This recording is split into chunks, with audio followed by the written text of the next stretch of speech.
মাই সাহেবা মসজিদ ১৬১ বছর আগে শেরপুর জেলা সদরে প্রতিষ্ঠিত প্রথম মসজিদ।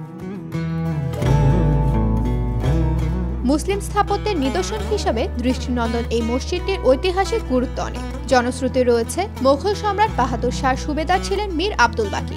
গড়জরিপা কেল্লার বর্তমানে শেরপুরের দায়িত্বে স্ত্রী মাই সাহেবা সহ এখানে চলে আসেন। স্বামীর মৃত্যুর পর মাই সাহেবা ১৮৬১ সালে ভাগ্নে আব্দুল আলী সহ স্থানীয়দের সহযোগিতায় ৭৩% জমির উপর এই মসজিদটি নির্মাণ করেন। জেলা সদরের তিনানি বাজার সংলগ্ন শেরপুর সরকারি কলেজের পাশে মসজিদটির অবস্থান।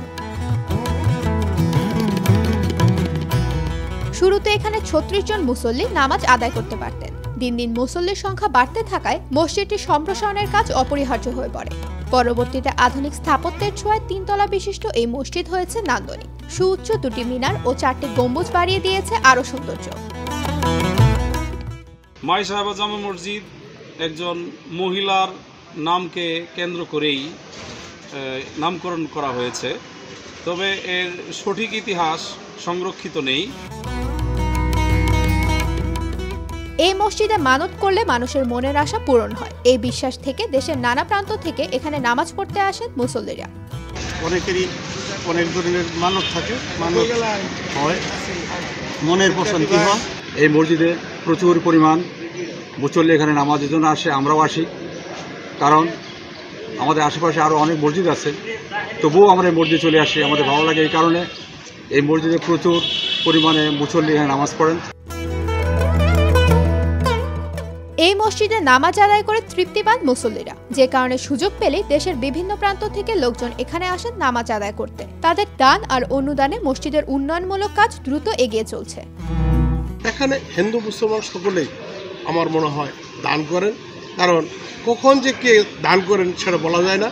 আর এই মসজিদে আজ পর্যন্ত আমরা শুনেছি যে যারা নাকি এই মসজিদে 2 ওয়াক্ত সুন্নত নামাজ পড়ে এবং নিয়ত করে, এবং তারা সেই নিয়ত তাদের ফলে। মসজিদের উন্নয়নের কাজে সকল প্রকার সহযোগিতার আশ্বাস দেন শেরপুর পৌরসভার মেয়র। শেরপুরের অন্যতম আমরা যদি ধর্মীয় দর্শনীয় স্থান বলি তাহলে আমরা এই মাই সাহেবের মসজিদকে বলি।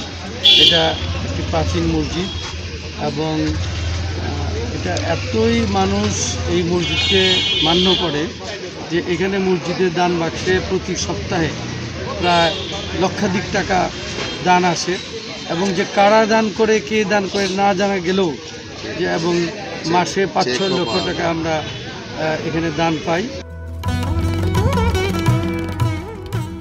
সালেমুন্নেসা বিবি ছিলেন ইমাম হাসান রাদিয়াল্লাহু আনহু বংশধর। এই বংশের নারীদের মাই সাহেবা ও পুরুষদের মিয়া সাহেব বলে ডাকা হতো। তার উপাধি অনুসারে মসজিদটির নামকরণ করা হয় মাই সাহেবা মসজিদ।